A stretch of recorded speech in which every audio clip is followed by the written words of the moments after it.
Story zone, তোমার অনুভূতিদের খুঁজে নাও এখানেই। কিন্তু আমি তো সুস্থ মানুষ, তাই বাসায় যেতে চাই। কি বলো শফিক? আমাদের দেখে কি অসুস্থ মনে হয় তোমার? উৎসুক দৃষ্টিতে তাকায় আরাফ খান। সেই সাথে উপস্থিত সবার উৎসুক দৃষ্টি ভর করে ওনার দিকে। আরাফ খান শফিকুলকে সহজ করতে চাইছেন, নিজের মাঝে দূরত্বটা কমাতে চাইছেন, তাই আগ বাড়িয়ে কথা ওনার। কিন্তু শফিকুল ইসলাম হনন আরাফ খানের কথা শুনেও শুনলেন না এমন একটা ভাব। মনোযোগ সহকারে পত্রিকা পড়ায় ব্যস্ত। রেহেনা বেগম স্বামীর মনস্তাত্ত্বিক ভাব দেখে দ্রুত চোখ ঘোরায় আরাফ খানের দিকে। পরিস্থিতি সামাল দিতে হাসি টানল মুখে। আরাফ খানের উদ্দেশ্যে বলে উঠল, একদমই নয় চাচা, বরং আপনাকে দেখলে মনে হয় সুস্থপক্ত জোয়ান মানুষ হসপিটালে এসে ভিড় জানাচ্ছে শুধু শুধু। হসপিটাল হলো রোগীদের বাসা, এখানে কি সুস্থ মানুষ শোভা পায় চাচা? রেহেনা বেগমের কথায় উপস্থিত হাসল সবাই। তবে শফিকুল ইসলাম নির্ভীক ভঙ্গিতে বিরক্তি প্রকাশ করল স্ত্রীর আগ বাড়িয়ে কথায়। শফিকুল ইসলামের কড়া কাজে চাপা কষ্ট পেলেন হিনা খান ও আরাফ খান। শফিকুলের এই রাগ আজ থেকে নয়, বরং বিগত কয়েক বছর ধরে। সেই রাগটা বাড়ছে বই কমছে না। গোপনে দীর্ঘ নিঃশ্বাস ফেলল দুজন। চোখ ঘোরালো রেহেনার হাসির দিকে। আরাফ খান নিজেও হাসল রেহানার হাসিতে। পরিস্থিতি সামলিয়ে নিজেও ফিচেল কণ্ঠে বলল, উফ, এই তো বুঝলো আমার কষ্ট কেউ। রেনা, তুমি একটু বোঝাও এই ডাক্তার ফাক্তারকে। সব কিছুতেই আগ বাড়িয়ে দুই লাইন বেশি বুঝতে চায় এরা। এসব ডাক্তারের জন্যই সুস্থ হয়ে রোগী উপাধি টানতে হচ্ছে আমার মতো ইয়াং ম্যানকে। সবাই হাসল। আয়ন শফিকুল ইসলাম থেকে দৃষ্টি ঘোরায় রেহেনা বেগমের মুখের দিকে। নিতান্ত সুন্দরী সেই মুখ। মায়ার সাথে চেহারার মিল খুঁজে পেল রেহেনা বেগমের। মনে হলো মার নয়, বরং বাবার কার্বন কপি মায়া। কিন্তু মায়ার গায়ের রংটা না বাবার পেল না মার। বাবা শ্যামবর্ণে, তো মা দুধে আলতা, কিন্তু মায়া হলো কাঁচা হলুদ ফর্সা। আয়ন চোখ আউড়িয়ে আর কোনো মিল করাতে পারল না কারোরই। মায়া কার মতো হয়েছে সেটাও ধরতে পারল না। তবে শফিকুল ইসলাম যে কতটা শক্ত মনের অধিকারী সেটা বেশ ধরতে পারল আয়ন। বিগত সময় ধরে শফিকুল ইসলামের গাম্ভীর্যতা ভাব, একরোখা আচরণ সব কিছু লক্ষ্য করেছে আয়ন। আয়ন খানিকটা টেনশনে পড়ে যায় মায়ার আর তার বিয়ে নিয়ে। এই লোকটাকে আদৌ মানাতে পারবে কিনা সন্দেহ। প্রথমে মায়ার পরিবারকে সহজভাবে নিলেও এই মুহূর্তে নিতে পারছে না মায়ার বাবাকে দেখে। মনে হচ্ছে মায়ের বাবা সাংঘাতিক খেসরত মানুষ, মেয়ে নিয়ে ঝামেলা করবে এটা তো নিশ্চিত সে। আয়ন কিছুটা টেনশনে পড়ে যায়। যদি মায়ের বাবা না মানে তারপরও হাল ছাড়বে না সে। দেখা যাক ভবিষ্যতে কি হয় ওনাকে নিয়ে। আয়ন এক মনে ভাবলো কথাগুলো। পাশ থেকে আরিফ খানের কথা কানে আসতেই ঘাড় ঘুরিয়ে তাকায় সেদিকে। নিঃশব্দে হেসে সম্মতি জানায় আরিফ খানকে। আয়ন উঠে দাঁড়ায় সব কিছুর ব্যবহার করতে। পিছন ঘুরতেই রুমে প্রবেশ করলো ফিহা। তার ঠিক পেছনে ভদ্র পায়ে প্রবেশ করলো আরও একটি মেয়ে। মেয়েটিকে দেখে মুহূর্তেই খানিকটা চমকায় আয়ন। মনে পড়ে তখনকার হওয়া অ্যাক্সিডেন্টের কথা। মেয়েটি প্রথমে হাসি মুখে প্রবেশ করলেও আয়নকে চোখের সামনে দাঁড়িয়ে থাকতে দেখে সেও চমকে ওঠে। থমথমে খেয়ে যায় জায়গায় দুজনেই। ফিহা বেশ হাসি মুখে কথা বলছে মেয়েটির সাথে। আয়ন সেদিকে কপাল কুঁচকে তাকায়। কয়েক সেকেন্ডের ব্যবধানেই মেহেরবানও মালাকে নিয়ে কক্ষে প্রবেশ করলো। বাসা থেকে খাবার আনিয়েছেন সবার জন্য। ঘরে খাবার। ফিহা মেহেরবানের সাথে এগিয়ে যায় সামনে, কিন্তু মেয়েটি ঠায় জায়গায় দাঁড়িয়ে আছে, নড়চড় নেই। খানিকটা হাঁসফাঁস করছে আয়নকে এখানে দেখে। আয়ন সামনে এই অপরিচিত মেয়েটিকে কে হতে পারে সেটা বোধগম্য হচ্ছে না তার। স্বাভাবিক ভঙ্গিতে কয়েক সেকেন্ডের মধ্যে দৃষ্টি সরিয়ে পাশে রাখল সে। পরিবারের সামনে কোনো অপরিচিত মেয়ের দিকে তাকিয়ে থাকাটা ভালো লক্ষণ নয়। সেটা ভালো চোখে নেবে না কেউই, যতই সে ভালো চোখে দেখুক না কেন। আয়নের ভাবনার মাঝেই ডাকলো হেনা খান। তিনি বললেন, জুই, তুমি দরজায় দাঁড়িয়ে আছো কেন? ভিতরে আসো, ফিয়ার সাথে কিছু খেয়ে নিবে, আসো। হেনা খানের কথায় জুই সম্মতি জানানোর আগেই নীরবতা ভাঙল শফিকুল ইসলাম। তিনি অত্যন্ত গাম্ভীর্য মুখেই বলে উঠল, ধন্যবাদ মিসেস খান এতটা সহানুভূতি দেখানোর জন্য। কিন্তু সেটা আপাতত রাখতে পারছি না আমি, কারণ মেয়েকে খাওয়ার যথেষ্ট সামর্থ্য আছে আমার। আমার মেয়েকে নিয়ে এতটা চিন্তিত হওয়ার প্রয়োজন নেই। যতটা দয়া দেখাচ্ছে ততটা প্রয়োজন নেই আমার মেয়েদের। তাছাড়া আমার মেয়েদের নিয়ে অন্যর মাথামাতিটা পছন্দ না আমার। অত্যন্ত শক্ত গলায় বলল কথাগুলো শফিকুল ইসলাম। হেনা খানের সাথে অত্যন্ত কঠিন বাক্য ব্যবহার করলেও তার থেকে দ্বিগুণ কোমল হলো জুইয়ের দিকে তাকিয়ে। নিজের কণ্ঠস্বর খাতে নামিয়ে আদরের সহিত নিজের কাছে ডাকলো জুইকে। বাবারটাকে গুটি পায়ে এগিয়ে গেল সেদিকে জুই। শফিকুল ইসলাম পাশে দাঁড়াতেই মাথায় আদুরে হাত বোলালো তিনি। কোমল স্বরে বলল, ক্ষুধা পেয়েছে তোমার? কিছু খাবে তুমি? বাবাকে বলো নিয়ে যাব তোমায় খাওয়াতে। যাবে তুমি? শফিকুল ইসলামের কথায় মুহূর্তেই মাথা নাড়ায় জুই। রেহেনা বেগমের দিকে চোখ তুলে তাকাতেই তিনি চোখে ইশারায় বোঝায় খাওয়ার জন্য যেতে। রেহেনা বেগমের ইশারা অনুযায়ী সাথে সাথে মিহি কণ্ঠে বলে উঠল জুই। যাবো আব্বু। মেয়ের কথায় সাথে সাথে উঠে দাঁড়ায় শফিকুল ইসলাম। নিজের হাতের পত্রিকাটা কর্নার সাইডের টেবিলে রেখে গায়ের পাঞ্জাবিটা টেনে ঠিক করে। জুইয়ের অনেকটাই খিদা পেয়েছে সেটা বুঝতে পারছেন শফিকুল ইসলাম। শেষ খাবার খেয়েছিল কাল রাতে। মধ্যরাতে মায়ের অ্যাক্সিডেন্টের কথা শুনে প্রায় সাথে সাথে পাগল পাগল হয়ে বের হয়েছিল ওনারা জুইকে নিয়ে ব্রাহ্মণবাড়িয়া থেকে। উত্তেজনায় কিছু খাওয়ানো হয়নি জুইকে। সারা রাত না খেয়ে রয়েছে মেয়েটা। এখন সকাল 11টা বাজে। অনেকটা সময় ক্ষুধা রয়েছে পেটে। আপাতত মেয়েকে কিছু খাওয়ানো দরকার। বাবা হয়ে আরও আগে খোঁজ নেওয়া দরকার ছিল মেয়ের। খানিকটা অপরাধ বোধ কাজ করলো মনে, কিন্তু সেটা প্রকাশ করলো না। অত্যন্ত গম্ভীর মুখে চলে যেতে নেয় জুইকে নিয়ে, কিন্তু আবারও ঘুরে দাঁড়ায়। হুট করে কিছু মনে পড়ায় 2 কদম এগিয়ে যায় মায়ার দিকে। আদুরে হাত মাথায় বুলিয়ে আদরের সহিত বলে ওঠে, আব্বু জুইকে নিয়ে কিছুক্ষণের মধ্যে ফিরে আসবো, কেমন? তোমার কিছু লাগবে ঋতু?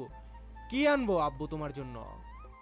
মায়া কথা বলতে না পারায় মাথা নাড়িয়ে সম্মতি জানায়, যার অর্থ তার লাগবে। মেয়ের সম্মতিতে হাসলো শফিকুল ইসলাম। পাশ থেকে খাতা কলম নিয়ে হাত বাড়িয়ে দিল মায়াকে।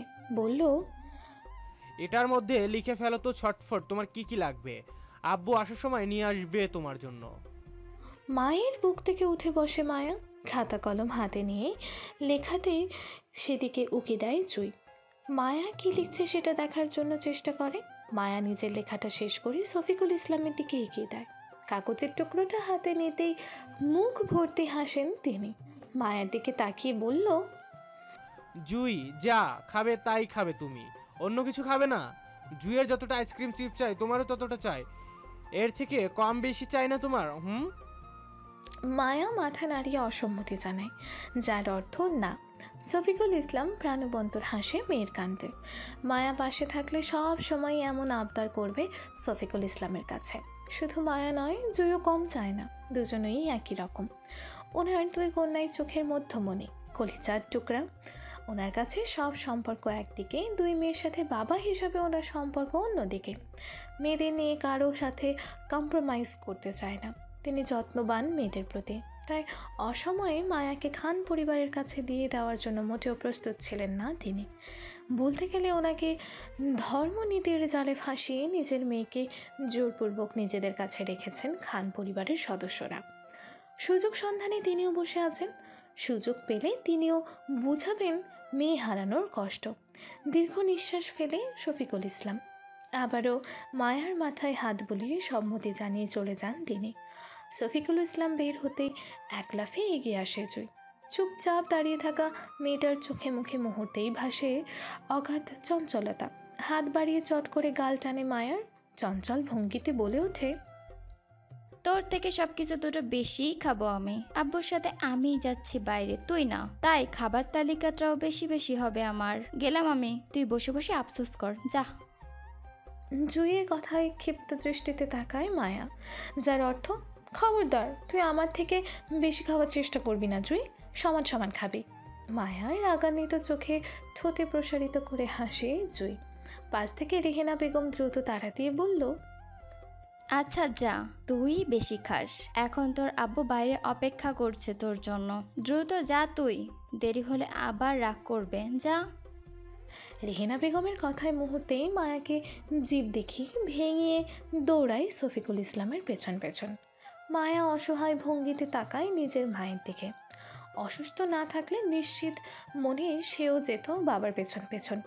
মেয়ের অসহায় ফেস দেখে সান্ত্বনা দিল রেহেনা বেগম।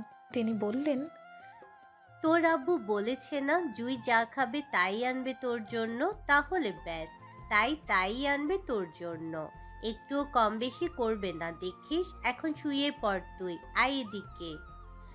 মায়া হালকা হাসল। মায়ের কথা মনে ধরেছে ওর, তাই বাধ্য মেয়ের ন্যায় শুয়ে পড়ল বেডে। গাল ফোলালো না আর। রেহেনা বেগম মেয়েকে শুয়ে পাশে তাকাতেই চোখে পড়ল কয়েক জোড়া চোখের বিষণ্ণতার দৃষ্টি। তিনি খানিকটা ইতস্তত বোধ করলেন। স্বামীর করার কাণ্ডে বারবার লজ্জিত হচ্ছে, কিন্তু তিনি নিরুপায়। স্বামীর মুখের ওপর কথা বলার সাধ্য ওনার নেই, তাই অপরাধী গলায় ক্ষমা চাইলেন সবার কাছে স্বামীর হয়ে। হেনা খানের দৃষ্টি ছলছল, অশ্রুতে টইটম্বুর হয়ে আছে আঁখি জোড়া। উপস্থিত সবাই এতক্ষণ মুগ্ধ দৃষ্টিতে তাকিয়েছিল মায়ার পরিপূর্ণ পরিবারের দিকে। শফিকুল ইসলাম মেয়েদের সাথে কতটা প্রাণবন্তর ও যত্নশীল সেটা মুগ্ধতা নিয়ে দেখছিল তারা।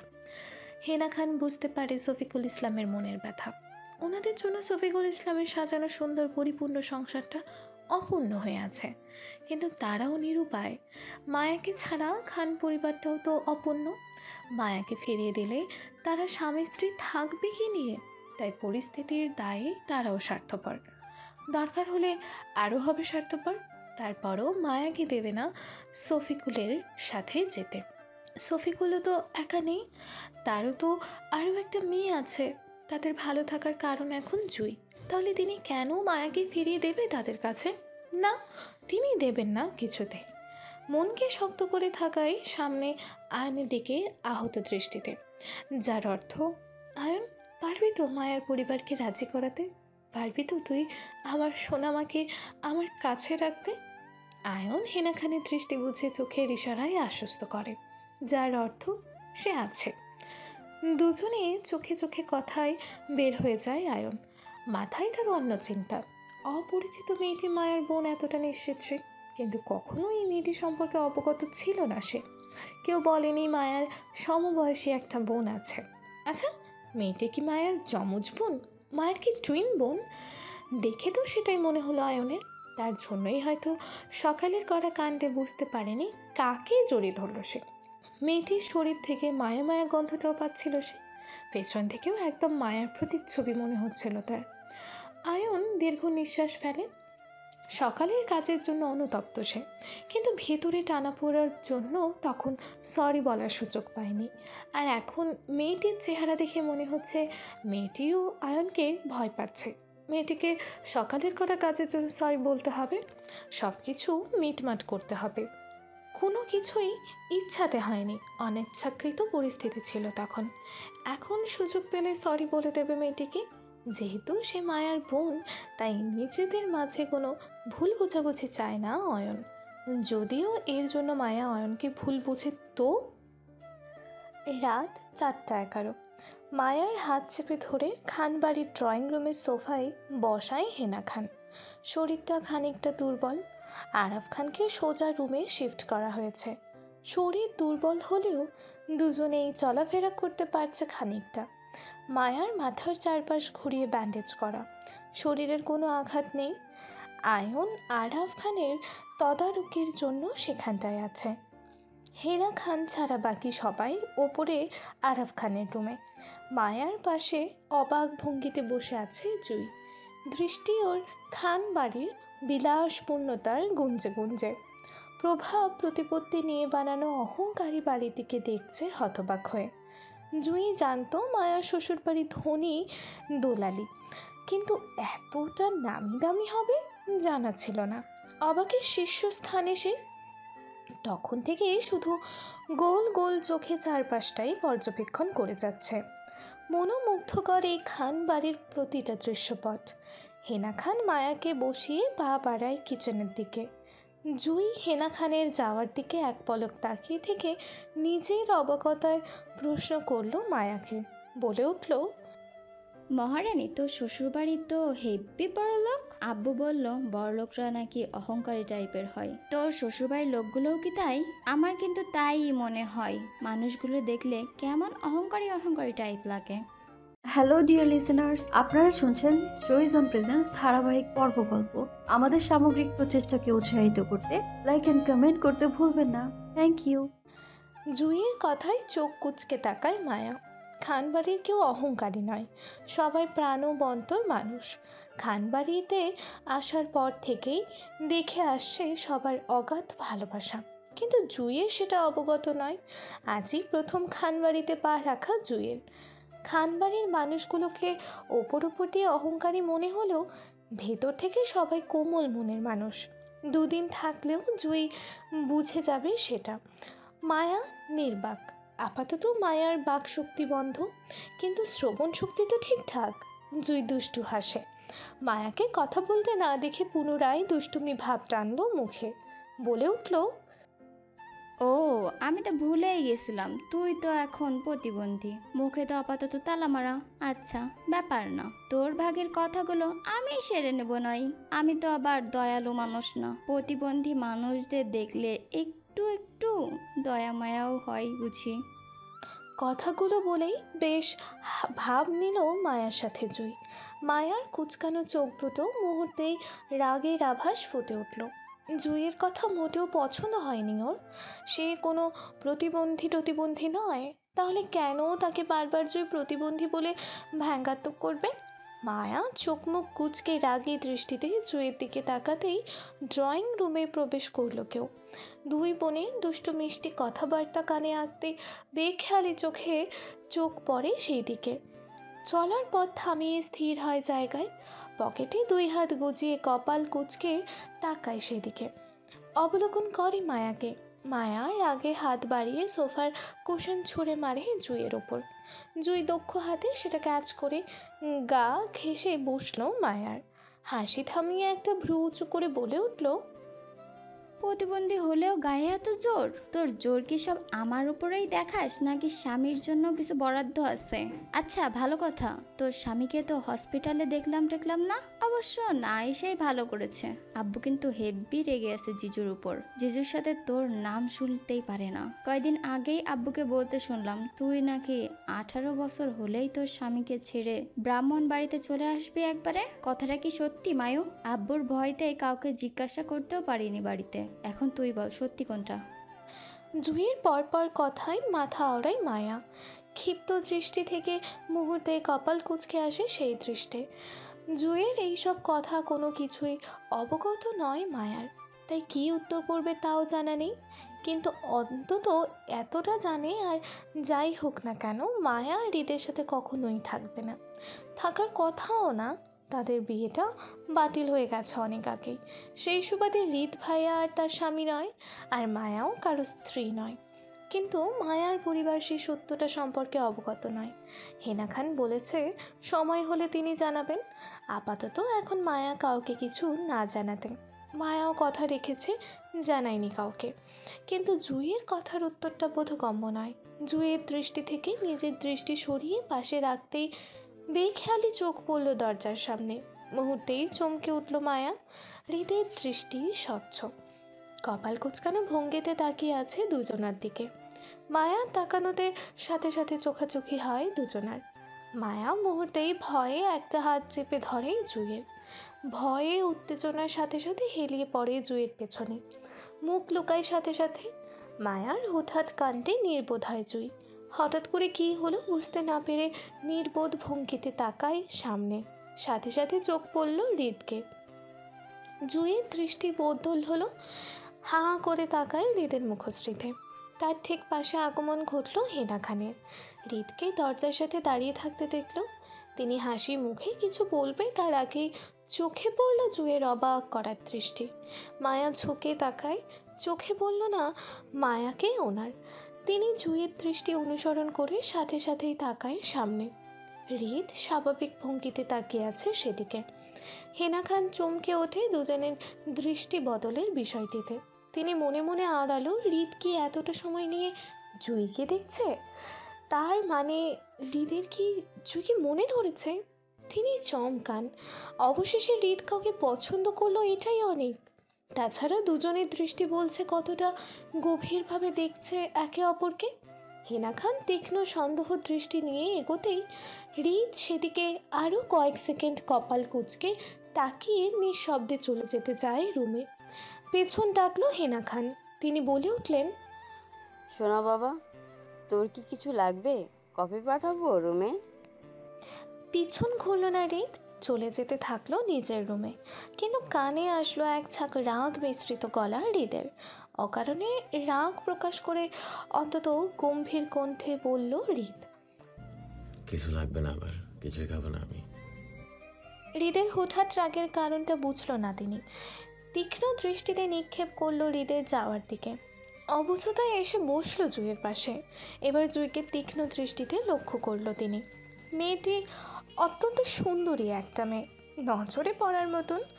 দুধে আলতা গায়ের রঙের স্লিম বডি, টানা চোখ হলেও হাসিটা একদম মায়ার মতো। মায়াবী সেই মুখ। জুঁইকে দেখলে যে কেউ বলে দিতে পারবে মেয়েটি মায়ার বোন। তাছাড়া দুজনার অসংখ্য মিল রয়েছে একে অপরের সাথে। হয়তো বোন বলে এতটা মিল দুজনের মধ্যে। দীর্ঘ নিঃশ্বাস ফেললেন তিনি গোপনে। হৃদের যদি জুঁইকে পছন্দ হয় তাহলে তাই করবেন তিনি। যেভাবেই হোক না কেন শফিকুল ইসলামকে মানিয়ে হৃদের বউ করে আনবে জুঁইকে। তারপরও হৃদের একটা সংসার চায়। হৃদকে নিজেদের মাঝে আটকাতে চায়, বেপরোয়া থেকে দায়িত্বশীল বানাতে চায়। মায়ার সাথে বিয়ে বাতিলের পর অনেকটা ভেঙে পড়েছিলেন তিনি, কিন্তু আজ হৃদের দৃষ্টি বদলের বিষয়টিকে লক্ষ্য করে আবারও আশার আলো জেগে উঠেছে ওনার মনে। দেখা যাক দুজনের মধ্যেকার বিষয়টি আসলে সত্যি কিনা। হেনা খান বিষয়টি ভালোভাবে জানতে চায়, তাই একটা আলাদা দৃষ্টি সব সময় থাকবে হৃদ ও জুঁইয়ের ওপর। কথাগুলো নীরবে ভেবে হঠাৎই মাথায় হাত রাখলো জুঁইয়ের। আদুরে একটা হাত ভোলাতেই ইতস্তত বোধ করলো জুঁই, কিন্তু কিছু বলল না জুঁই, চুপ থাকলো সে। হেনা খান কয়েক সেকেন্ডের মধ্যে মায়াকে ডাকলো। জুঁইয়ের পেছন থেকে উঠিয়ে বসতেই গরম স্যুপ রাখলো মায়ার সামনে। মায়া ভয়ার্থ দৃষ্টিতে চারপাশে চোখ বুলিয়ে কাউকে না পেয়ে স্বস্তির নিঃশ্বাস ফেলল। চিন্তামুক্ত হতেই মুখে স্যুপ তুলে দেয় হেনা খান। নাকচ ভঙ্গিতে চুপচাপ খেয়ে নিল সবটা। হেনা খান চলে যেতে নিলে আবারও চোখ আউড়িয়ে তাকায় জুঁইয়ের মুখপানে। জুঁই মায়ের সাথে জড়সড় হয়ে বসে আছে। হেনা খান প্রস্থান করতেই জুঁইয়ের চেপে ধরে রাখা আবেগটার সাথে সাথে প্রকাশ ঘটল চেহারায়। উৎফুল্লতার সঙ্গেই মুখ খুলল জুঁই। মায়ারানী, লোকটা কি জিজু ছিল? ও মাই গড, এত সুন্দর জিজু! উফ, আমি তো ক্রাশ খেলাম মনে হয় জিজুর ওপর। তুই তো সুন্দর জিজুকে ছেড়ে কেমনে থাকবি? বুক কাঁপবে না তোর? কষ্ট লাগবে না? উফ, তোর বিরহে টানা পড়া তো আমার জন্য কষ্ট লাগছে। ইস। জুঁইয়ের কথায় উত্তর বসালো ফিহা। ধপাস করে মায়ের পাশে বসে পড়ল। ক্লান্তিতেই গা এলিয়ে দেয় সোফায়। ঘাড় ঘুরিয়ে তীক্ষ্ণ কণ্ঠে প্রশ্ন করলো জুঁইকে। কার কিসের কষ্ট লাগবে জুঁই? কিসের কথা বলছো তুমি? ফিহার কথায় মুহূর্তেই চুপ করে যায় জুঁই। আর যাই হোক, নিজের আব্বুর কথাগুলো কখনোই অন্য কাউকে শুনতে দেবে না সে। অসহায় দৃষ্টিতে তাকায় মায়ার দিকে। মায়ার দৃষ্টিতেও অসহায় বোধ স্পষ্ট। জুঁই নিজের বিচক্ষণতা কাজে লাগিয়ে তাৎক্ষণিক সমাধান বলে উঠল।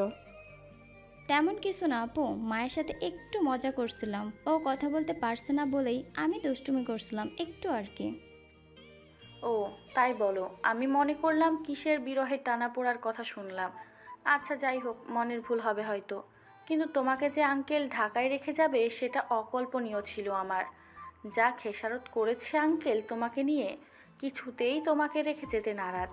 অবশেষে মায়ার শারীরিক কন্ডিশনের কথা চিন্তা করে রেখে গেল তোমাকে। আচ্ছা, আঙ্কেল কি সবসময় তোমাদের নিয়ে এত স্ট্রিক্ট থাকে? খুব সিরিয়াস তোমাদের নিয়ে, তাই না? ফিহার কথায় নিঃশব্দে হাসলো জুঁই। মায়াকে হসপিটাল থেকে রিলিজ করার সময় খান পরিবারের বয়োজ্যেষ্ঠ দুজনার শত রিকোয়েস্ট করার পরও জুঁইকে খান বাড়িতে রেখে যেতে নারাজ পোষণ করেছিলেন শফিকুল ইসলাম। শুধু জুঁইকে নয়, মায়াকেও নিয়ে যেতে চেয়েছিল সাথে করে তিনি। কিন্তু মায়ার অ্যাক্সিডেন্টের জন্য লং টাইম জার্নি করাটা ঠিক হবে না বলে জানায় ডক্টর।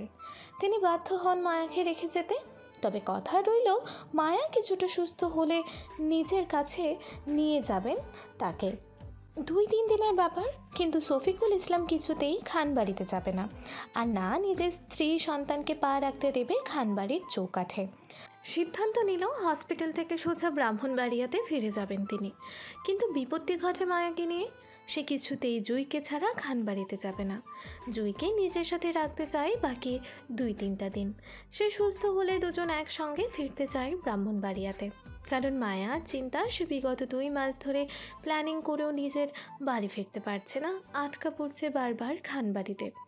এখন নিজের অসুস্থতার জন্য নিজের বাবা মার সাথে বাড়িতে যেতে পারছে না। এখন যদি জুঁইও চলে যায় তাহলে সে আর কখনো যেতে পারবে না বাড়িতে। অদ্ভুত মানুষটা ঠিক কিছু না কিছু করে আটকে দেবে তাকে। সে আটকে থাকতে চায় না, তাই নিজের বাবার সামনে কেটে কেটে বন্যা ভাসিয়ে রাখালো জুঁইকে। পূর্ব দিগন্তের এক ফালি সোনালি রোদে আলোকিত হয়ে আছে সব কিছু। হালকা তীর্থের বাতাস বইছে চারপাশে, চারপাশটা স্নিগ্ধময়। সকাল 8টা ছুঁই ছুঁই। খানবাড়ির বাগানের খোলা আমব্রেলার নিচে বসে আছে মায়া, আর দক্ষ হাতে কাজ চালাচ্ছে আয়ন। মায়ার মাথার ব্যান্ডেজ খুলে নতুন করে ড্রেসিং করছে সেখানটায়। মায়ার সামনে হিনা খান বসে মনোযোগ সহকারে দেখছে সবটা। কাজ শেষ করে সাময়িক সময়ের জন্য হিনা খানকে বসিয়ে উঠে যায় আয়ন। উদ্দেশ্য নিজের রুমে গিয়ে ফ্রেশ হবে। মনস্থিরভাবে কয়েক কদম এগোতেই চোখে পড়ল জুঁইকে। ঘুম ঘুম চোখ কচলাতে কচলাতে আগমন ঘটল বাগানের মধ্যে। আয়ন তীক্ষ্ণ দৃষ্টিতে সেটা লক্ষ্য করে চট করে পেছনে ঘুরে তাকায় মায়ার দিকে।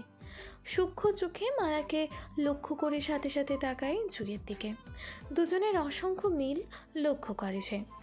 আয়ন আরও কিছু মিল লক্ষ্য করবে, তখনই চোখ মেলে তাকায় জুঁই। চোখ মিলল দুজনের। অপাদস্তক হলো সে। সাথে সাথে চোখ সরিয়ে পাশে রাখে আয়ন। জুঁই ইতস্তত বোধ করে জড়সড় হয়ে দাঁড়ায় আয়নের সামনে। কাঁচুমাচু করে খানিকটা। আয়ন জুঁইয়ের অবস্থা বুঝতে পেরে নীরবে পাশ কাটিয়ে চলে যায় ভেতরে। জুঁই স্বস্তির নিঃশ্বাস ফেলে। এই লোকটাকে মোটেও ঠিকঠাক মনে হয় না তার। সাংঘাতিক লেভেলের অসভ্য লোক মনে হয় ওর। জুঁই মাথায় আওড়িয়ে আর কিছু না ভেবে গিয়ে বসলো মায়ের পাশে। জুঁই বুঝতেই হালকা হাসলো হিনা খান। কৌশল বিনিময় করে চা এগিয়ে দিল জুঁইয়ের দিকে।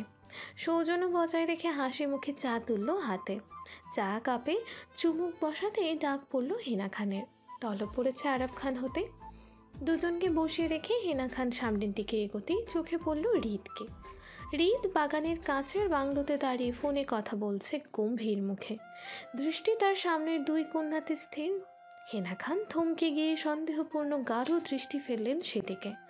বোঝার চেষ্টা করলো হৃদ কাকে দেখছে এক মনে, মায়াকে নাকি জুঁইকে। দুজনই পাশাপাশি বসা, তাই বোঝার উপায় নেই হৃদ কাকে দেখছে। কিন্তু তিনি এতটা বুঝতে পারছেন হৃদের দৃষ্টি স্বাভাবিক নয়, গভীর। তিনি চট করে রাতের ঘটনা মনে করেন এবং সেই সাথে ধরে নেন হৃদ মায়াকে নয় জুঁইকে দেখছে। যেহেতু হৃদ মায়াকে পছন্দ করে না, সেহেতু হৃদ জুঁইকে দেখছে। হিনা খান নিজের মাঝে শিওর হয়ে প্রস্থান করেন ভেতরে। তার ঠিক সাথে সাথে দোতলার উপর থেকে ডাক আসলো জুঁইয়ের। ফিহা নিজের রুমের বারান্দায় দাঁড়িয়ে হাত নাড়িয়ে জরুরি তলবে ডাকছে জুঁইকে। কয়েক সেকেন্ডের ব্যবধানে জুঁইও চলে যায় ফিহার উদ্দেশ্যে। মায়া একা বসে রইল, হাতে নিজের চায়ের কাপ। প্রকৃতির মৃদু বাতাসে দুলছে মায়ার গায়ের হলুদ ওড়নাটা। খোপা করা চুলগুলো থেকে এলোমেলোভাবে কিছু চুল বের হয়ে আছড়ে পড়ছে মুখে। মায়া বাতাসের সাথে সাথে সেগুলো বারবার কানের পেছনে গুজিয়ে দিচ্ছে মৃদু হাতে। থেকে থেকে কাঁপছে মসৃণ ঠোঁটজোড়া। হৃদ এক দৃষ্টিতে তাকিয়ে থাকে সেদিকে। আজকাল তার কী হয়েছে সে নিজেই বুঝতে পারছে না। কাকে বোঝাবে কতটা বেখেয়ালি করে এই মেয়ের কাণ্ডগুলো তাকে? শান্তি কি আছে কোথাও এই মেয়েকে ছাড়া? যদি থাকে তাহলে হৃদ সেখানটায় যেতে চায়, তবুও বাঁচাতে নিজের বেখেয়ালিপনা থেকে। হৃদ আনমনা হয়ে কথা বলতে বলতে এগিয়ে আসে মায়ার সামনে। মায়া টুকটাক কথা বলতে পারছে সবার সাথে, অনেকটাই সুস্থ সে। হৃদ নির্ভীক ভঙ্গিতে মায়ার সামনে চেয়ারটায় টেনে বসলো। চেয়ারটা শব্দ কানে আসতেই চমকে উঠল মায়া। মসৃণ চেহারাটা মুহূর্তেই ভয়ে চুপসে গেল। হৃদ চোখ আউড়িয়ে সেটা দেখলো কি দেখলো না তা জানা নেই মায়ার, তবে হৃদের চেহারায় অসীম বিরক্তির রেশ। কোনো কিছু নিয়ে সে প্রচুর বিরক্ত। চায়ের কেটলি থেকে নিজের জন্য চা না ঢেলে চা কাপ টানলো মায়ার, চুমুক বসালো মায়ার চা কাপে। হ্যালো ডিয়ার লিসেনার্স, আপনারা শুনছেন স্টোরিজ অন প্রেজেন্স ধারাবাহিক পর্ব গল্প। আমাদের সামগ্রিক প্রচেষ্টাকে উৎসাহিত করতে লাইক অ্যান্ড কমেন্ট করতে ভুলবেন না। Thank you. নির্ভীক ভঙ্গিতে পরপর চুমুক বসে সুন্দরভাবে শেষ করলো সেটা। মায়া হতভাগ দৃষ্টিতে চোখ বড় বড় করে তাকিয়ে রইল হৃদের মুখশ্রীতে। মায়া জানা মনে হৃদ কখনোই কারো এঁটো খাবার খাওয়া তো দূরে থাক, আজ অব্দি কখনো চা মুখে নিয়েছে কিনা সেটা নিয়েই প্রবল সন্দেহ। চা হৃদের অপছন্দর তালিকায়। মায়ার নিশ্চিত যদি হেনা খান এই লোককে তার এঁটো চা খেতে দেখত, তাহলে মুহূর্তেই আহাজারি বিলাপ করতে করতে অবাকের শীর্ষে পৌঁছে হেনা খান জ্ঞান হারিয়ে ফেলতো এতক্ষণে। কিন্তু না, মায়া জ্ঞান হারায়নি। তার মানে মায়া সাহসী নারী। হৃদ ভাইয়ের কথা অনুযায়ী হসপিটাল থেকে সাহসী নারী হয়ে এসেছে সে। মায়া চোখ আউড়িয়ে নিভু নিভু চোখে তাকায় হৃদের মুখশ্রীতে। হৃদ নির্ভীক ভঙ্গিতে চা খাচ্ছে। মায়া ভয়ে ধীরস্থে চলে যেতে চায়। চেয়ার ছেড়ে উঠে দাঁড়াতেই কানে আসলো হৃদের গম্ভীর কণ্ঠ। কোথাও যাবো না, চুপচাপ বসে থাকো এখানে। মায়া হতবুদ্ধ হয়ে ঠায় জায়গায় বসে পড়ে। ভয়ে ভেতরটা ঢিপ ঢিপ করছে থেমে থেমে। আজকাল হৃদ মায়ার মাত্রাতে তো ভয়ের কারণ হয়ে দাঁড়িয়েছে। হৃদকে দেখলে মুহূর্তেই চোখে ঝলঝল করে ওঠে হৃদের সেই হিংস্র চেহারাটা। মায়া ভয়ে শুকনো ঢোক গেলে আশেপাশে চোখ আওড়ায়, কাউকে খোঁজার চেষ্টা করে নিজেকে বাঁচানোর জন্য।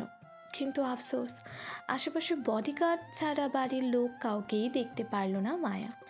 বডিগার্ডগুলো হৃদের, তাই মায়াকে সাহায্য করার প্রশ্নই আসে না। ভয়ে চোখ টলমল করে ওঠে মায়ার। নিজেকে কুটিয়ে মাথা নিচু করতেই কানে আসলো আবারও হৃদের সেই গম্ভীর কণ্ঠ। তোমার বাবাকে আমার পছন্দ না, তাই বাপের বাড়িতে দৌড়াদৌড়ি কম করবা। কারণ তোমার ধান্দাবাজ বাবার বড় বড় প্ল্যানিং আমার পছন্দ না।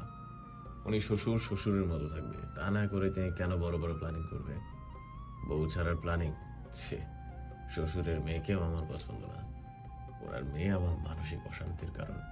শ্বশুরের মেয়ে ছলনাময়ী, ছলনা করে বেড়ায় আমার সাথে। ছলনাময়ী নারী।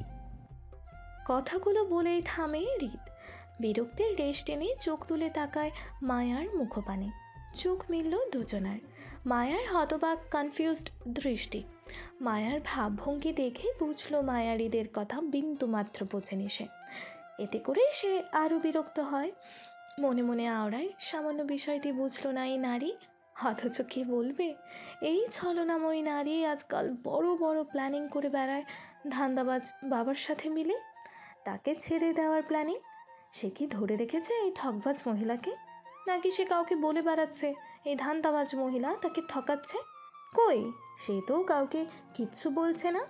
না, এই নারীকে সে আর দেখবেই না। যাক, এই নারী বাপের বাড়িতে চলে, সেও আটকাবে না। আর এই অবাধ্য নারী তাকে বোঝে না, তাই সেও আর তাকাবে না এই নারীর দিকে, একদমই তাকাবে না। দরকার পড়লে তার অবাধ্য মনটাকেও এই নারীকে দিয়ে দেবে। যে মন তার কথা শুনে না, সে মনও তার চায় না। অবাধ্য মন অবাধ্য নারীর কাছেই থাক, সে তাকেই খোঁজে। তাই সে আর নেবে না এই অবাধ্য মনকে। ছাপার রাগ টানলো মুখে। তীর তীর মেজাজে আবারও মায়াকে কথা শুনিয়ে বলে উঠল হৃদ। শোনো মেয়ে, তোমার প্রতি আমার বিন্দু মাত্র ইন্টারেস্ট নাই, একদমই পছন্দ না তুমি আমার। কিন্তু আমার অবাধ্য মন তুমি, তাই তাকে তুমিই রাখো। আমার চাই না এই অবাধ্য মন, আর না চাই তোমাকে। কথাগুলো যে ধাঁচে বলল, সেই ধাঁচেই গদগদ করে চলে গেল হৃদ। নাক মুখ খুঁচকে বিরক্তি নিয়ে চলে গেল গাড়িতে। গাড়ির স্টিয়ারিং বসতেই মনে পড়ল, এই নারী তো বিশ্বাস নেই, যদি সত্যি সত্যি চলে যায় তো। যে ধাঁচে গাড়িতে উঠল, সেই ধাঁচে সঙ্গে সঙ্গে নেমে পড়ল হৃদ। বিরক্তি নিয়ে আবারও হাজির হলো মায়ার সামনে। এবার দ্বিগুণ বিরক্তি নিয়ে তিরস্কার কণ্ঠে বলল, উফ, তোমাকে বললাম না সত্যি সত্যি আমার ইন্টারেস্ট নাই তোমার প্রতি। কোনো ভালো টালোবাসি না তোমাকে আমি, তারপরও কথা শুনছো না। সেই আবার আমাকে নিয়ে আসলে।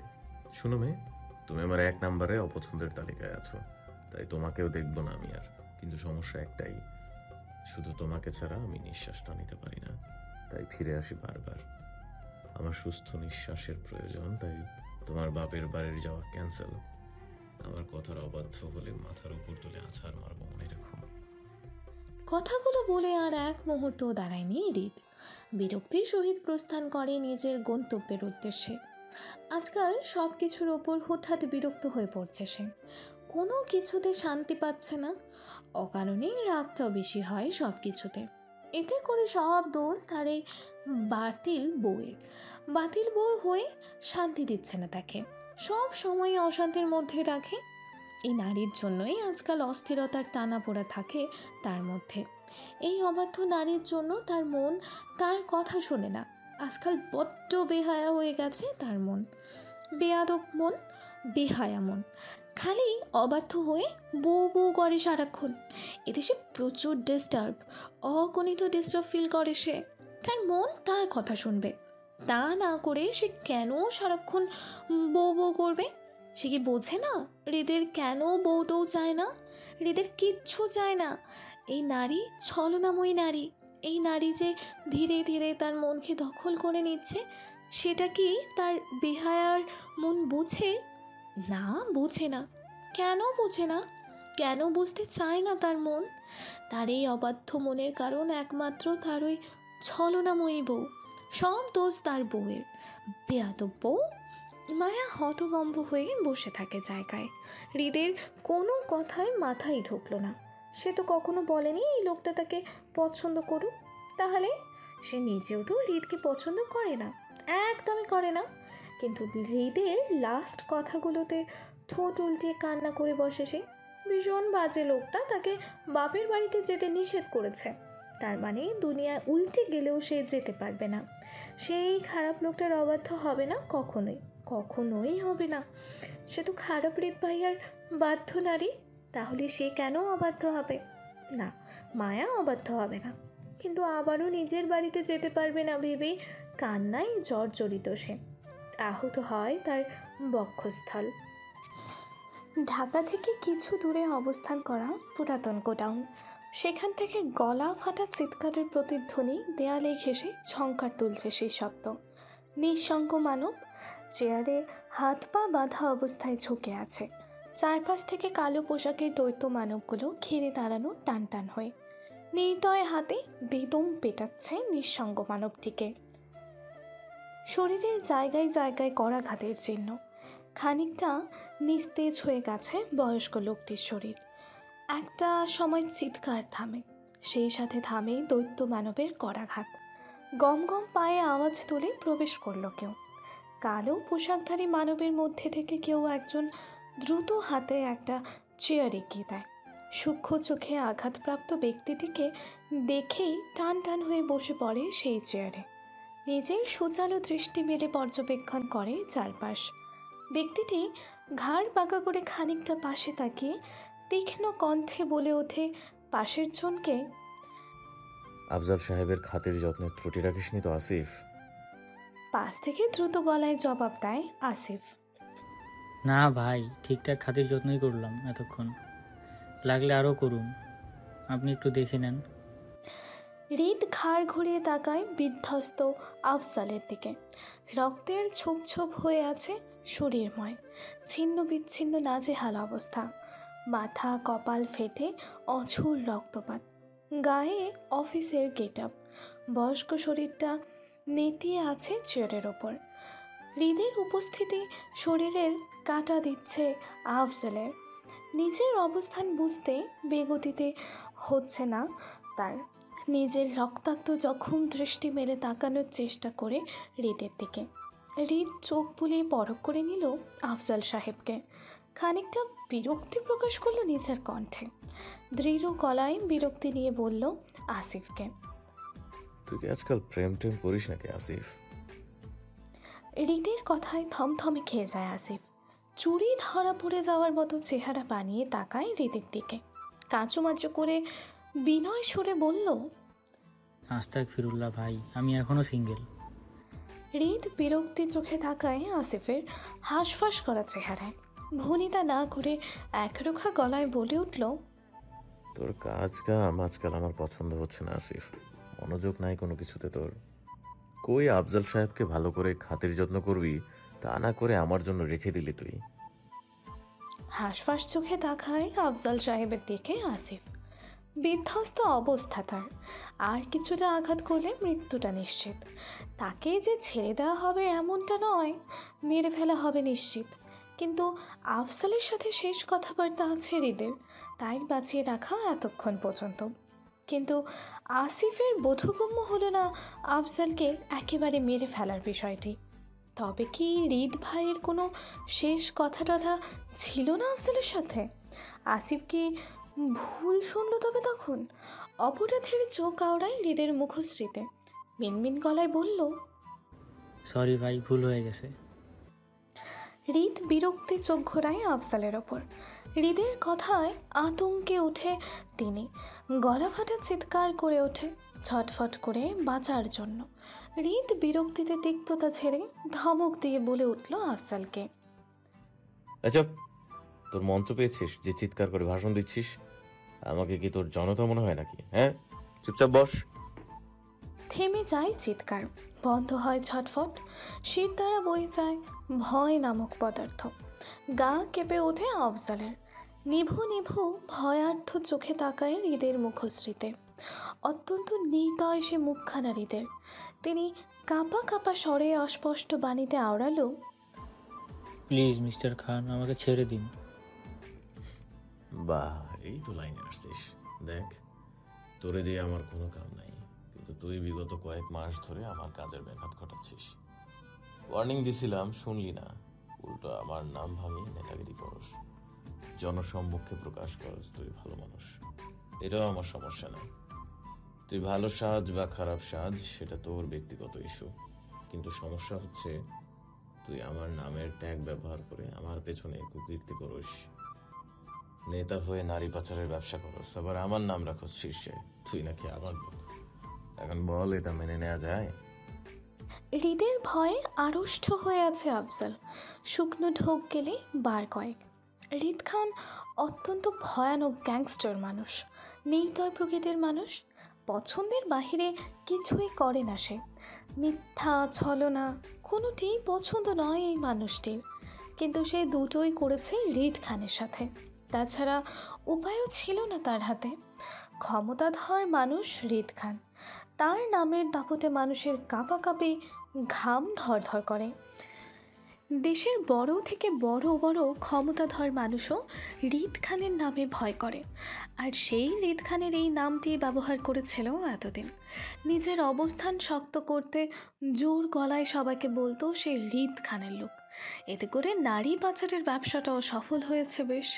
কোনো ঝামেলা ছাড়াই বিগত 3 বছর ধরে করে আসছে এই ব্যবসা। এখন ছোট বড় সবাই ভয় করে আফজাল নামে তাকেও। আর এই ভয়টার জন্যই গ্যাংস্টার হৃদ খানের নাম ভাঙানো তার মূল উদ্দেশ্য ছিল। এতে করে হৃদের লোকেরা বেশ কয়েকবার ওয়ার্নিং দিয়েছিল তাকে, সাবধান করেছিল। সে শোনেনি, কারণ তার ধারণা ছিল হৃদ খান সবসময় বাংলাদেশে থাকে না। যদিও আসে তাহলে সামান্য তুচ্ছ বিষয় নিয়ে। স্বয়ং হৃদ খান তো আর তার সম্মুখে আসবে না, তাই হৃদ খানের স্বচক্ষে দেখার বিষয়টিও আসে না। বাকিটা সে মনে করেছিল হৃদ খানের লোকেদের সামলে নেবে নিজের মতো করে। কিন্তু হলো তার বিপরীত। স্বয়ং হৃদ খানই চলে আসলো তার সম্মুখে। তাই হৃদ খানের লোকেরা তাকে তার অফিস হতেই তুলে এনেছে এই পুরাতন গোডাউনের মধ্যে। এখন সে নিরুপায়, নিজের প্রাণ বাঁচানোর জন্য আকুল আকুতি বিলাপ করছে, কিন্তু কেউ তার কথা কানে তুলছে না। আফজাল সাহেব নিভু নিভু চোখে হৃদকে দেখে কথাগুলো ধাতস্থ করল। ভয়ার্থ চোখ আওড়ালো হৃদের বেপরোয়া মুখে। খানিকটা ছটফট করলো নিজে নিজে হাত ছাড়ানোর। ব্যর্থ হয়ে আকুতি জড়ানো গলায় বলল হৃদকে, খান সাহেব, ক্ষমা করুন আমাকে। আমি বুঝতে পারিনি আপনি এতটা অসন্তুষ্টি হবেন আমার কাছে। যদি বুঝতাম তাহলে কখনোই এমনটা করতাম না আপনার নামের পিছনে। সরি, ভুল হয়ে গেছে আমার। এবারের মতো ক্ষমা করে দিন আমাকে প্লিজ মিস্টার খান। বিশ্বাস করুন, আপনার নাম নেওয়া ছাড়া আমাদের হাতে অন্য কোনো উপায় ছিল না। এই ব্যবসায় প্রভাবশালীদের ক্ষমতার প্রয়োজন হয় নিজেদের আধিপত্য বিস্তার করার জন্য। আমিও তাই করতে চেয়েছিলাম, সাফল্য লাভ করেছি অনেকটা। আমার নিজের জায়গাটা শক্ত করতে আপনার নামটা জড়িয়েছিলাম আমাদের নারী পাচারের ব্যবসায়। হ্যালো ডিয়ার লিসেনার্স, আপনারা শুনছেন স্টোরিজ অন প্রেজেন্স ধারাবাহিক পর্ব গল্প। আমাদের সামগ্রিক প্রচেষ্টাকে উৎসাহিত করতে লাইক অ্যান্ড কমেন্ট করতে ভুলবেন না। Thank you. কিন্তু আমি বুঝতে পারিনি এই বিষয়টা যে আপনার এতটা অপছন্দ হবে। তাই অনুরোধ করছি আপনাকে, শুধু এবারের মতো ক্ষমা করে দেন আমাকে। ওয়াদা করছি নেক্সট টাইম আর কখনো এমনটা হবে না মিস্টার খান। আর না আপনার নামটা জড়াবো কোনো কিছুতে। প্লিজ, শুধু আমার প্রাণের ভিক্ষা চাইছি আপনার কাছে, প্লিজ দয়া করুন। আফজাল সাহেবের কথাগুলো পছন্দ হলো না হৃদের, তাতে চরম বিরক্ত সে। এই আফজাল নামক উটকো ঝামেলাটা তার নাম ভাঙিয়ে ব্যবসা করছে, সেটা হৃদের প্রধান সমস্যার কারণও নয়। তার সমস্যা হলো আফজালের নারী দেহ নিয়ে ব্যবসা করাটা, তাও আবার তার নামে। আর এই একটি বিষয় সে আজও মেনে নিতে পারে না। নারী জাতি মায়ের জাত, সে সম্মান করে। সেই নারীকে নিয়ে জোরপূর্বক ব্যবসা করাটা তার পাল্লায় পড়ে না কখনো। কোনো নারী স্বেচ্ছাকারও বেড পার্টনার হলে ঠিক আছে, কিন্তু জোড়াজুড়ি মোটেও ঠিক নেই। সে দুনিয়ায় কোনো খারাপ কাজে প্রতিবাদী নয়, কিন্তু এই একটা বিষয় ঘোর আপত্তি তার। পছন্দ না অপছন্দের বিষয় এটি হৃদের। নারী জাতির ওপর অখ্যাত শ্রদ্ধা তার। মা শিখিয়েছে কখনো কোনো পরিস্থিতিতে নারী জাতিকে অসম্মান করা যাবে না, যেটা আজও পালন করে আসছে হৃদ।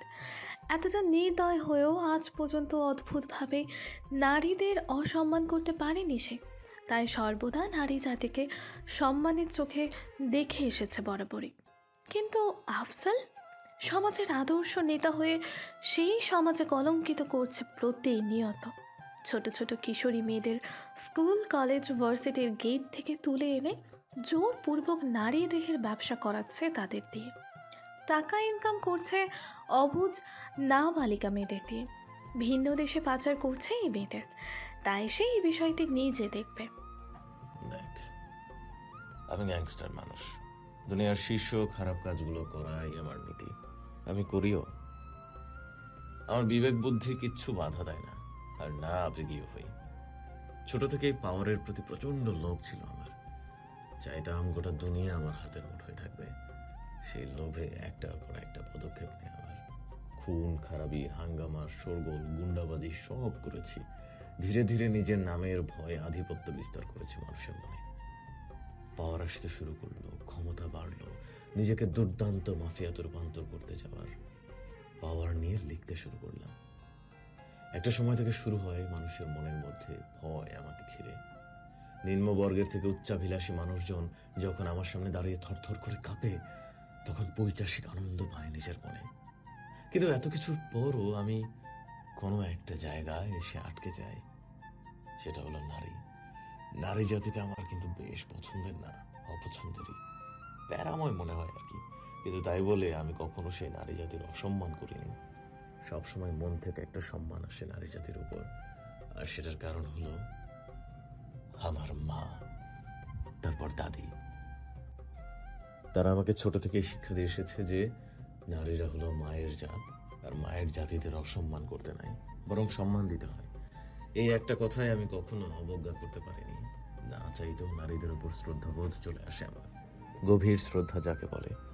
দুনিয়ায় সবচাইতে নৃশংস নিকৃষ্ট কাজগুলো আমি করেছি, শুধু নারী বিষয়ক কাজগুলো ছাড়া। এতটুকু বলে থামে হৃদ। ঝুঁকে বসে আফজালের দিকে।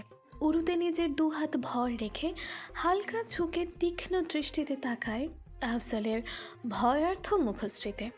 পুনরায় মাত্রাতিরিক্ত শান্ত কণ্ঠে বলে উঠল হৃদ, লিসন, কোনো নারী স্বেচ্ছায় তোর বেড পার্টনার হলে সমস্যা নেই, কিন্তু জোরাজোরিটা পছন্দ না আমার। তো একটা বার চিন্তা করে দেখতো, কত হাজার হাজার কিশোরী মেয়ের সাজানো গোছানোর স্বপ্ন নষ্ট করেছিস তুই। কত বাবা মার বুক খালি করে তাদের মেয়েদের পতিতালয়ে পাঠিয়েছিস তুই। অসহ্য, এই একটা বিষয় সহ্য হয় না আমার, গা শিউরে ওঠে আগে। তাই তোকে আগে ওয়ার্নিং করেছিলাম, এই রাস্তা থেকে সরে যেতে গেলি না, বরং তুই আমার লোকেদের টাকা অফার করলি। আমার সাথে বন্ধুত্ব করতে চাস, তাই আমিও ভেবেচিন্তে দেখলাম তোর অফার আসলেই অ্যাকসেপ্ট করা যায়। যাই হোক, ওকে ফাইন, তোর অফার আজকে অ্যাকসেপ্ট করলাম। আজ থেকে তোর সাথে বন্ধুত্ব করলাম, আর সেই বন্ধুত্বের দাবিতে আজ থেকে তোর সকল বিজনেস, গাড়ি, বাড়ি, টাকা, ব্যাংক ব্যালেন্স সব আমার নামে। দেখ, তোর সামনে কিছু দলিল পত্রের পেপার রাখা আছে।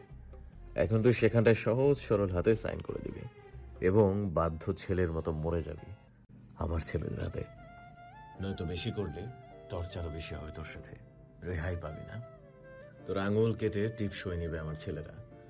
এখন তুই যেটা চাইবি সেটাই করবে আমার ছেলেদের সাথে। ইচ্ছা তোর, কাজটা আমার ছেলেদের। এখন জটফট বলে ফেল কি চাস। এতটুকু বলে থামে হৃদ। পরক্ষণে ঘাড় ঘুরে তীক্ষ্ণ কণ্ঠে আসিফের উদ্দেশ্যে প্রশ্ন করে বসলো হৃদ। কিরে, পারবি না নেতা সাহেবের মনের শেষ ইচ্ছা পূরণ করতে? দ্রুত গলায় গমগমে উত্তর বসালো আসিফ। জি ভাই, পারবো। হৃদের বেপরোয়া কথাবার্তা ধাতস্থ হতেই গলা ফাটা চিৎকার করে ওঠে আফসাল, নিজের সর্বোচ্চ দিয়ে ছটফট করে বাঁচার জন্য। ব্যর্থ হয়ে গলা ফাটিয়ে আর্তনাদ করে হৃদের কাছে, ক্ষমা চায়, আহাজারি করে। আমার ভুল হয়ে গেছে খান সাহেব, প্লিজ আমাকে ছেড়ে দিন। জানে মারবেন না, আমি বুঝতে পারিনি বিষয়টা। আমি আর এমন করব না, সব কাজ কাম ছেড়ে দেব, তবু জানে মারবেন না আমাকে। প্রাণ ভিক্ষা চাই আমার, প্লিজ আমাকে ছেড়ে দিন, প্লিজ। রাগে তীর তীর মেজাজে মুখ খুলল হৃদ। তুই কি আমার বউ লাগোস যে বারবার অপরাধ ক্ষমা করার পরও ক্ষমা করে দিব? হ্যাঁ প্লিজ খান সাহেব, আমার বউ বাচ্চা আছে বাসায়। আমার টাকা পয়সা সম্পত্তি না থাকলে তারা পথে নেমে আসবে খান সাহেব। আমার পরিবার ধ্বংস হয়ে যাবে। প্লিজ এমনটা করবেন না, প্লিজ। তুই তো অনেক অনেক প্যারাদয় মানুষ রে। হ্যাঁ, এই তোর পরিবার পরিবার, হ্যাঁ, আর অন্যের পরিবার কিছুই না। নিজের পরিবারের প্রতি এত দরদ থাকলে অন্যের পরিবার নিয়ে খেলা উচিত না। আসিফ, নেতার মুখে টাইপ লাগাতো, নেতা আমাকে প্যারা দিচ্ছে। হৃদের কথায় আসিফ দ্রুত পায়ে এগিয়ে এসে আফজালের মুখে টেপ লাগায়। থেমে নেই, মুখ বন্ধ থাকলেও শরীর ঝাপটাচ্ছে জোর তালে। সে ছটফটে ভঙ্গিতে গোঙানোর শব্দ তুলে হৃদের সামনে। হৃদ দেখল না সেসব। আয়েসি ভঙ্গিতে নিজের চেয়ারে হেলিয়ে পড়ে হৃদ, দুহাত ভাঁজ করে মাথার পেছনে ঢাকায়। উপরে ছাদের দিকে তাকিয়ে অত্যন্ত হতাশ গলায় বলল আফজালের উদ্দেশ্যে হৃদ।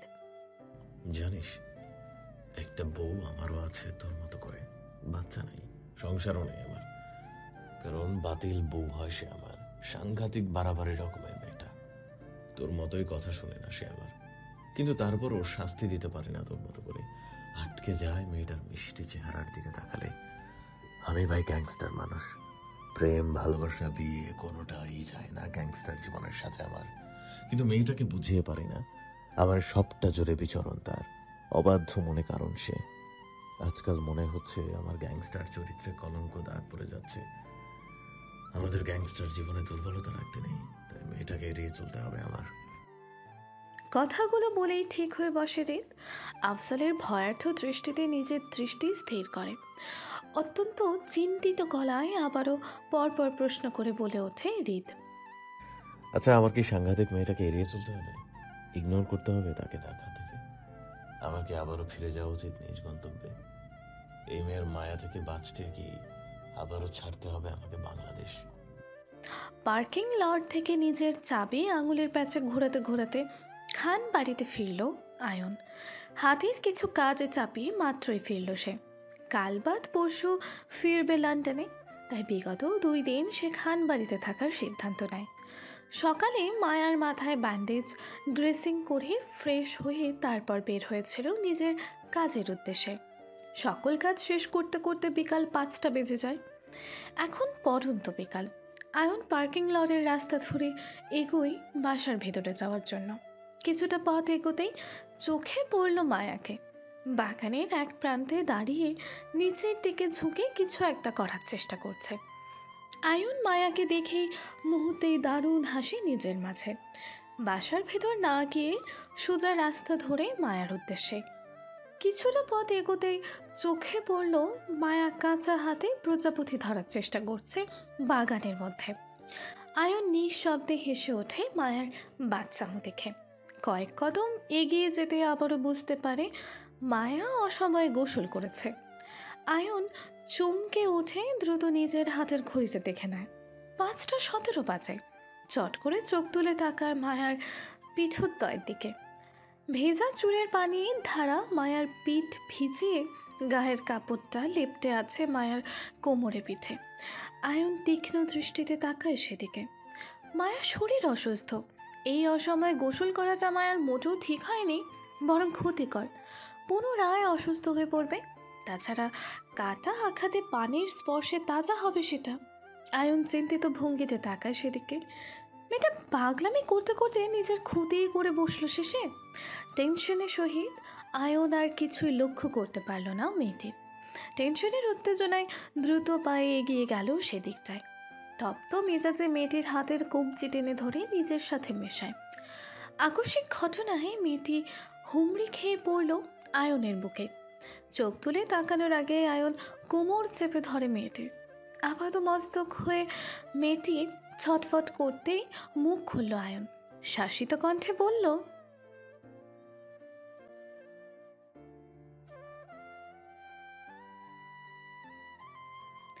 আয়নের বাক্যগুলো ইতি ঘটানোর আগেই ছটফট ভঙ্গিতে মুখ খুলল মেয়েটি। রাগী সুরে বলল, ছাড়ুন আমাকে, অসভ্য লোক। মেয়েটির কথায় মুহূর্তে চমকে ওঠে আয়ন। অপাদস্তক হয়ে হাতের বাঁধন ঢেলে করতেই ছিটকে বেরিয়ে আসে জুই। আয়নের দিকে রাগে কটমট করে তাকায়। ফুসফুস করে নিজের রাগটা দমানোর চেষ্টা। সে কিছু বলবে তার আগেই মুখ খুলল আয়ন। ইতস্তত গলায় বলল, ধৈর্যের বাঁধ ভাঙে জুয়ের। রাগে কটমট করে বলে ওঠে, জুইয়ের কথায় মুহূর্তে বিরক্তি প্রকাশ করলো আয়ন। মেয়েটি আসার পর থেকে ভুল ভাল অপ্রত্যাশিত কাহিনী ঘটে যাচ্ছে তার সাথে। মায়াকে ঘিরে সকল অনুভূতি প্রকাশ পাচ্ছে এই মেয়েটির ওপর। এতে সে প্রচণ্ড বিরক্ত। যাকে নিজের মনের সুপ্ত অনুভূতি প্রকাশ করতে চাচ্ছে তাকে করতে পারছে না, বরং তার জায়গায় এই মেয়েটির সাথে জড়িয়ে যাচ্ছে কাকতালীয়ভাবে। অবশ্য এতে আয়নের দোষ নেই। সে কি ইচ্ছে করে কিছু ঘটাচ্ছে নাকি? সেটা তো অনাকাঙ্ক্ষিতভাবে ঘটছে। কিন্তু এই কথাটা কিভাবে বোঝাবে এই মেয়েটিকে? সে তো ভুল বুঝছে তাকে। আর তাছাড়া এই ঘটনাগুলোর মধ্যে এক পক্ষে দেখা গেলে দোষটা তার নয়, বরং এই মেয়েটির সব দোষ এসবের মধ্যে। এমনিতেই সব কিছুতে মায়া মায়া ভাব এই মেয়েটির মধ্যে। তার ওপর আবার মায়ার জামা কাপড় পরে তার সামনে দাঁড়িয়ে আছে। এখন সে পেছন থেকে কিভাবে বুঝবে এটা মায়া নয় অন্য কেউ? কে বলেছে এই মেয়েটিকে মায়ার জামা কাপড় পরে থাকতে? নিজে জামা কাপড় কি নেই তার? হ্যাঁ? আয়ন চাপার আগে খিটমিট মেজাজে চট করে বলে বসলো,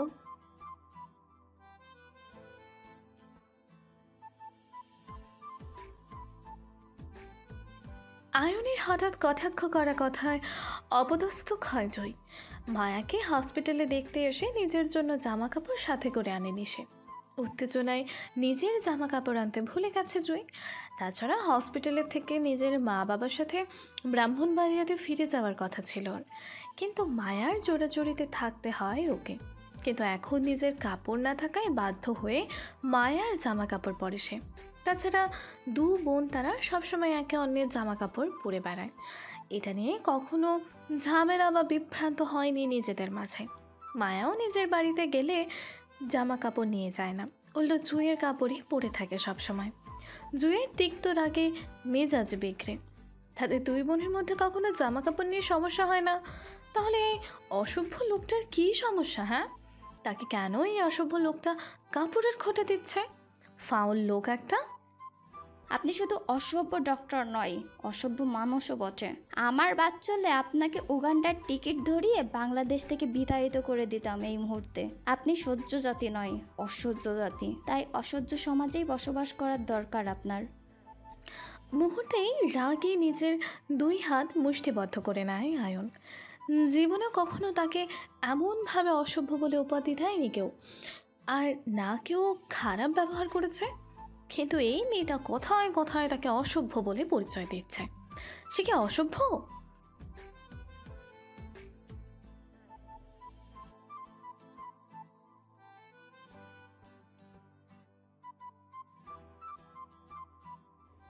একদম, আমিও দেখতে চাই এই অসহ্য ডাক্তার আর কতটুকু অসহ্যতা আমি করতে পারে।